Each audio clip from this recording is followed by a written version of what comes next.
और अभी हमारी बहन साध्वी जी बैठी हुई हैं, तो मैं बहन के मुखारबिंद से कुछ जानना चाहूँगा, क्योंकि ये बहुत बड़ी विदुषी हैं। सत्यार्थ प्रकाश पे बहन की बड़ी भारी पकड़ है और बहुत बार बहन ने सत्यार्थ प्रकाश का अध्ययन किया है। तो बहन स्वयं अपने जीवन का बताएंगी कि भाई किस प्रकार, पहले बहन भी पौराणिक थी, पहले हमारी बहन भी कई बार भाई जिस तरह से पौराणिक बातों को मानती थी, लेकिन जब ये पुस्तक बहन ने पढ़ी तो ये अपने जीवन का स्वयं अपना अनुभव बताएंगी परमात्मा के बारे में भी, कि कैसे फिर इनका जीवन बदला और कैसे इन्होंने अपने जीवन में परिवर्तन किया और कैसे फिर ये आर्य समाज का कहते हैं एक दीवानगी इनके दिमाग में चढ़ी और कैसे फिर इन्होंने कितना सुख, कितना आनंद, कितना एक कहते हैं कि सुख महसूस किया इस पुस्तक को पढ़ने के बाद में। बहन साध्वी स्वीता जी। जी धन्यवाद आपका बहुत बहुत। सबसे पहले तो इस चैनल के माध्यम से हम आपका धन्यवाद करते हैं। और हमारा जो चैनल है सत्य सनातन धर्म, जो कि आज हम ये सभी वीडियो बनाकर समाज को एक प्रकाशित करना चाह रहे हैं, तो आप सभी इसको देखकर इसको लाइक करें, शेयर करें। और जो भी सबसे पहले तो आज आचार्य जी आपने आर्य समाज की जो बातें उठाई हैं, तो बहुत अच्छा लगा आपकी बातें स्वामी दयानंद के बारे में भी जान करके और उस परमपिता परमात्मा के बारे में भी जान करके। तो सबसे पहले तो आज जो आर्य है ये कोई एक संगठन नहीं है ताकि जिसको हम किसी का नाम दे सकें, और ना ही ये कोई बनाई हुई या फैलाई हुई कोई ऐसी चीज़ जिसको हम मतलब इस तरीके से कह सकें। ये तो आप एक कभी का भी इतिहास उठा के देख लीजिए। समाज एक विचारधारा है जी, एक विचारधारा नहीं, ये हमारे देश की धरोहर है। जैसे कि हमें सबसे पहले जब परमात्मा ने इस सृष्टि को रचा, इस सृष्टि को बनाया, तो सबसे पहले आर्यवर्त ही बनाया गया था। इस देश, ये देश हमारा आर्यवर्त है। और ये जो आर्य आज जो लोग कह देते हैं कि भाई आर्य समाज कोई संगठन नहीं है। आर्य समाज हम सभी आर्य हैं, क्योंकि परमात्मा ने ही इस बिल्कुल पूरी दुनिया और पूरा देश आर्य है, क्योंकि परमात्मा ने ही आर्यों की हम संतान हैं। हमारे यहीं हुई है, बिल्कुल हमारे देश में ही पूरी दुनिया में मान्यता प्राप्त है। जी बिल्कुल आचार्य जी, उसी पे दुनिया चल रही है। तो जैसे सबसे पहले आप अगर जो बहनों की बात करते हैं या महिलाओं की बात करते हैं या स्त्रियों की बात आप करते हैं, तो आप वेद उठा के देख लीजिए, या भाई रामायण महाभारत या कोई भी ऐसी कोई विषय उठा के देख लीजिए, सभी में सबसे पहले पिता का कभी नाम नहीं लिया जाता था आचार्य जी। जैसे कि हम बोलते हैं, अभी बोल देते हैं, जैसे मेरे 2 बच्चे हैं कि संदीप का लड़का है, संदीप की लड़की है, नहीं ऐसे नहीं बोला जाता था। सबसे पहले बोला जाता था कि भाई जैसे कि बिल्कुल माँ से परिचय दिया जाता था उस समय में बच्चे का, जो भी हाँ जैसे कृष्ण था तो उसको देव की पुत्र, बिल्कुल अर्जुन को कुंती पुत्र कहा जाता था, भीम को कुंती पुत्र कहा जाता था, और दुर्योधन को गांधारी पुत्र कहा जाता था।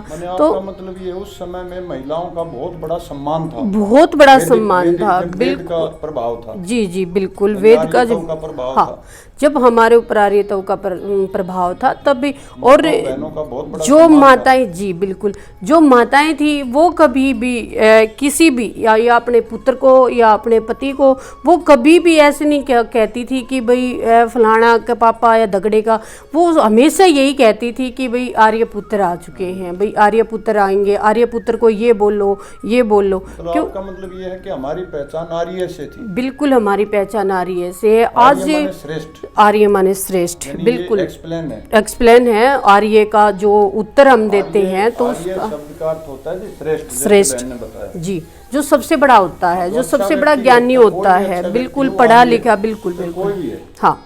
तो इस तरीके से हमें बोला जाता था, कहा जाता था। लेकिन आज के कुछ जैसे नालायक दुष्ट आदमी जो होते हैं, उन्होंने इसको आर्य एक समाज बना दिया, जैसे कि एक संगठन हो। ये कोई संगठन नहीं है, इसमें उतर के देखो इसके।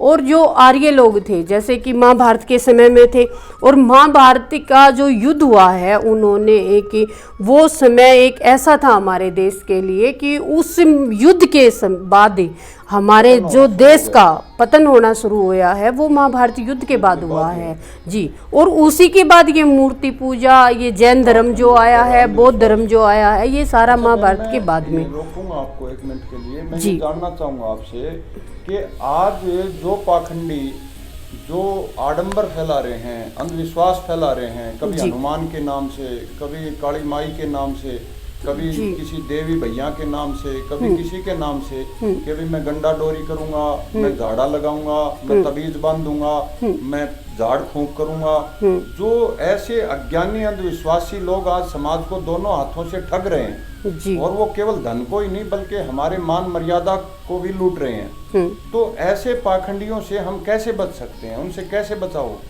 देखो, सबसे पहले तो हमें फिर वही आना पड़ेगा कि हमें सबसे पहले तो अपने माता पिता की जो शरण में बच्चा रहता है वो कभी ऐसा नहीं कर पाता कि वो कभी पाखंड में धसेगा या कभी, क्योंकि उसको माँ बाप को भी तो किसी की शरण में जाना पड़ेगा उस अच्छाई सच्चाई को समझने के लिए। जी बिल्कुल, उसको भी जाना पड़ेगा। लेकिन जब भी माँ बाप की शरण में जो बच्चा रहता है और जो अपने पूरे परिवार की जो शरण में बहू बेटियां हमारी जो रहती हैं, वो कभी भी ऐसे पाखंड में या इस तरीके से नहीं जा पाती। क्यों? क्योंकि वो पूरा परिवार ही जो हमारे बड़े बुजुर्ग हैं वो सारे आर्य हैं, और आर्य जहाँ पे भी रहते हैं वो इन चीज़ों को नहीं मानते कभी भी। आज क्या है कि सबसे बड़ी विडंबना तो यही है कि आजकल जो बच्चे अलग हो जाते हैं शादी होते के साथ में ही, तो वो इसलिए ही पाखंडों के तरफ जाते हैं कि हमारी अकेले होते हैं, छोटा परिवार जो होता है पाखंडी अपने उसमें ले लेते हैं। हाँ, ये जैसे भी, हाँ, ये गिरपत में ले लेते हैं और फिर उनको उसी तरीके से वो चलाते हैं। माँ बापों की, वो दादा दादी की मानते नहीं है। झाड़े गंडा डोरी तबीजों से बहन कोई लाभ होता है? जी कुछ लाभ नहीं होता है इनसे। झाड़ा लगा लो, गंडा डोरी, इनसे कोई लाभ ऐसा नहीं होता है कि भाई इनसे, जब तक आप उससे जैसे कि कोई बात है हमारे मन के अंदर, जब तक हम उस बात का सलूशन अपने परिवार में बैठ के नहीं करते हैं तब तक उसका सलूशन नहीं होगा। तब तक आप परमात्मा को नहीं जानोगे कि परमात्मा है कौन। जब जो जिसने जन्म ही ले लिया, जैसे वो मांगने के लिए किसी के पास गए हैं तो वो भी तो जन्माउड़ है, और परमात्मा तो अजन्मा हुआ है, परमात्मा ने तो कभी जन्म नहीं लिया। बहन जी का अर्थ है कि भाई इन गंडा डोरी तबीजों से कोई फायदा नहीं होता जी। तो बहन मैं आपसे जानना चाहूंगा, जो ये भूत प्रेत और इस तरह का पाखंड जो समाज में ये ढोंगी जो बाबा घूम रहे हैं, जो डर भय दिखा करके भूत प्रेत का घरों में पैसे लूटते हैं, बच्चों को डराते हैं, हमारे बच्चे इतने कायर कमजोर बना दिए इन लोगों ने, पाखंडियों ने, कि आज अगर घर में दादा दादी ना हो, माता पिता ना हो, घर में बच्चा अकेला सो जाए और गलती से बिल्ली थाली को गिरा दे तो वो बच्चा भूत प्रेत समझ के मर भी सकता है। इतने डर गए हमारे बच्चे, इतने कायर, इतने भीरू इन पाखंडियों ने बना दिए। तो हम इस भूत प्रेत के बारे में आपसे जानना चाहेंगे कि क्या ये भूत प्रेत वगैरह क्या होते हैं? देखो आचार्य जी, ये भूत प्रेत कुछ नहीं होता। मैंने सत्यार्थ प्रकाश के जो समोल्लास पढ़े हैं उनमें भूतकाल का मतलब होता है जो हमारा बीता हुआ समय है, और वर्तमान, भूतकाल और भविष्य, ये तीनों ही काल बताए गए हैं।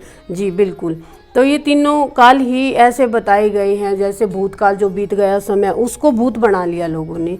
और जो जब मतलब बहन मरने के बाद आत्मा जन्म ही ले लेती है बिल्कुल कुछ सेकंड में, हाँ, तो भूत कहाँ से बनेगा? कहाँ से बन गया? जब हमारी मृत्यु के बाद बहन जन्म ही कुछ पल दो पल में हो जाता है तो फिर वो भटकेगी कहाँ? भूत कैसे बनेगा? वेद मानता है कि बहुत जल्दी, हमारे ब्राह्मण ग्रंथों में भी आता है कि आत्मा जो है कुछ ही पल दो पल में जन्म ले लेती है। और ये लोग कहते हैं भाई उसमें 2 भूत बढ़ गए, उसमें 3 बढ़ गए, उसमें 4 बढ़ गए। अब मैं बहन एक दिन एक प्रचार सुन रहा था अपने आर्य समाज का कि भाई व्यक्ति में व्यक्ति बढ़ जाए तो पाठ नहीं जाएगा। बिल्कुल। और ये पाखंडी कहते हैं कि एक आदमी में 10 भले आत्माएं घुस रही हैं। तो ये पाखंड है, अंधविश्वास है, अज्ञानता है, इनमें विश्वास ना करें। कभी कोई भूत नहीं होता, कभी कोई प्रेत नहीं होता, कोई सब बातें मन गढ़ंत पोप लीला इन पाखंडियों की, इन पर कृपा करके विश्वास ना करें। एक मैं बहन से जानना चाहूँगा, बहन जो है जन्म पत्रियों का आजकल बड़ा भारी पाखंड समाज में चल रहा है।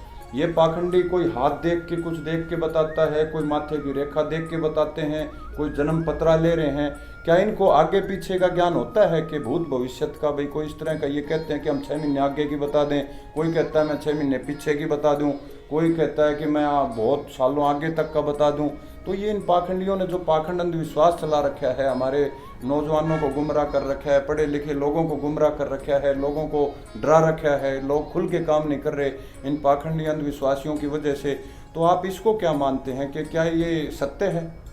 नहीं आचार्य जी, ये बिल्कुल सत्य नहीं है, क्योंकि मैं भी पहले इनको सत्य मानती थी, लेकिन जब से मैंने ये सत्यार्थ पढ़ी है और काफ़ी सारी और भी ऐसी बुकें हैं, मनुस्मृति वगैरह भी पढ़ी हैं, वेद भी मैंने चारों के चारों पढ़े हैं, और अभी 2-4 हाँ ऋग्वेद भाष्य भूमिका अभी चल रही है, हाँ पढ़ने लग रही हूँ मैं उसको अभी।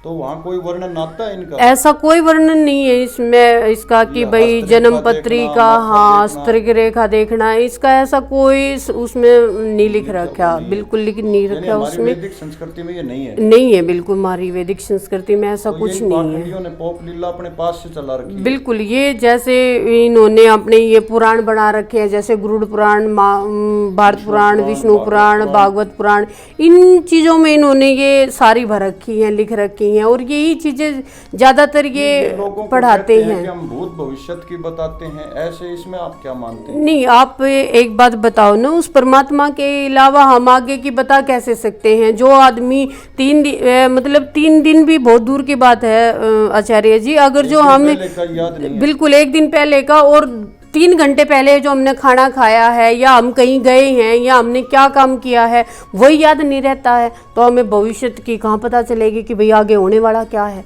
नहीं पता चल सकता है ऐसे। मतलब मैंने बहन कई बार ये देखा है कि हम लड़का लड़की की जन्म कुंडली देख के शादी करते हैं, फिर भी विघ्न आ जाते हैं, फिर भी रिश्ते टूट जाते हैं। बिल्कुल आते हैं। अगर वो जन्म कुंडली ठीक हो तो फिर रिश्ते क्यों टूटते हैं, दरारें क्यों आती हैं? और आजकल तो हो रहा है ये। हाँ, और अगर ये 6 महीने पहले और 6 महीने आगे की बताते हैं तो इनके घर में मौत क्यों होती है, इनके घर में एक्सीडेंट क्यों होती है, इन पाखंडियों के, इनके घर में बीमार क्यों पड़ते हैं, इनके घर में दुख हानि क्यों होती है?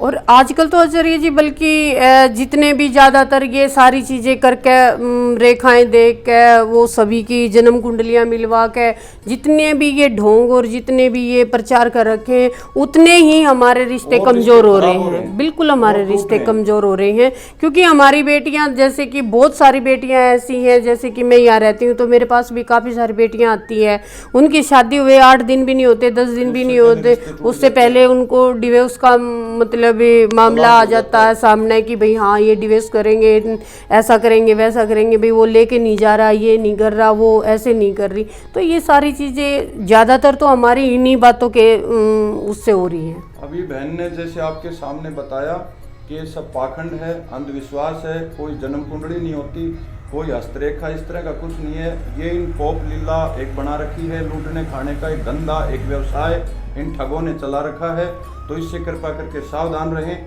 वेद के मार्ग को अपनाएं, सत्य मार्ग अपनाएं। कोई समय बुरा नहीं होता, सारा समय भगवान का होता है, कोई दिन वार खराब नहीं होता, सारे वार दिन भगवान के होते हैं। ये सब इन पाखंडियों की एक पोप लीला है, कमाने खाने का, लूटने का। अगर कोई ऐसा होता हो, इनको भविष्य का ज्ञान हो, तो जैसे मैंने बताया और बहन ने अभी आपके सामने बताया कि भाई फिर इनके घर में आपत्ति क्यों आती है, ये अपने घर का क्यों नहीं इलाज कर लेते, इनके घर में एक्सीडेंट क्यों होते हैं, ये पहले क्यों नहीं बता देते कि भाई एक्सीडेंट होगा, ये इनके घर में दिक्कत, प्रॉब्लम, समस्याएं क्यों, हानि क्यों होती हैं। तो ये सब अंधविश्वास है, अज्ञानता है, पाखंड है। आप इससे बचिए, अपने घर परिवार को सुरक्षित रखिए, इन पाखंडियों से अपने बच्चों का बचाव करिए और वेद के मार्ग को अपनाइए, आर्य समाज के मार्ग को अपनाइए। जो मार्ग स्वामी दयानंद जी महाराज का था, जो मार्ग आपके मर्यादा पुरुषोत्तम श्री राम का मार्ग था, या योगीराज श्री कृष्ण महाराज का मार्ग था, या आदि काल के हमारे शिव भगवान का मार्ग था, या फिर आगे चल करके बालाजी हनुमान का मार्ग था, इन पाखंडियों ने तो बहन जी हनुमान को भी नहीं छोड़ा। ये तो ये कह रहे हैं कि मेरा में हनुमान आ गया और मैं झाड़ा लगाऊंगा, मैं तुझे आशीर्वाद दूंगा, मैं तेरे भूत प्रेत को भगाऊंगा। अब इन पाखंडी, इन नीच दुष्ट लोगों से ये पूछ के देखो कि हनुमान जी तो वेद का विद्वान था, हनुमान तो पाखंडों से 100 कोस दूर था। वो हनुमान को इन पाखंडियों में आने की क्या जरूरत पड़ेगी? मेरे को शर्म आती है, मेरे को हैरानगी होती है। ये दुष्ट लोग इकट्ठे होकर के नाच गाने, तंबूरे बजाते हैं, पूरी पूरी रात जागरण करते हैं पाखंडी, और उस हनुमान जैसे योगी, मर्यादा पुरुषोत्तम, इतने बड़े उच्च महापुरुष, वेद के विद्वान व्यक्ति, गुरुकुल के पढ़े लिखे, ऐसे सत्यनिष्ठ ब्रह्मचारी व्यक्ति के नाम पर पाखंड फैलाते हैं कि भाई भूत हनुमान काटेगा, ये झाड़े झंखाड़ उसके नाम से लगाते हैं। ये सब पाखंड है। अपने महापुरुषों को बदनाम ये कायर लोग करते हैं, भीरू लोग, ये अनपढ़ गवार लोग करते हैं। तो मैं सबसे ये गुजारिश करना चाहूँगा कि इन पाखंडियों से अपने घरों को बचाओ, अपने परिवार को बचाओ, अपने बच्चों को बचाओ, इस अंधविश्वास से अपने को दूर करो, ताकि आपका परिवार बढ़िया हो, सुशिक्षित हो, आपके बच्चे अच्छे हों, हमारी धर्म संस्कृति के ऊपर चलने वाले हों। इन्हीं शब्दों के साथ मैं बहन जी को जो है अभी इसी वीडियो को हम यहीं समाप्त करते हैं। मैं बहन को नमस्ते करता हूँ, धन्यवाद करता हूँ, प्रणाम करता हूँ। धन्यवाद। धन्यवाद।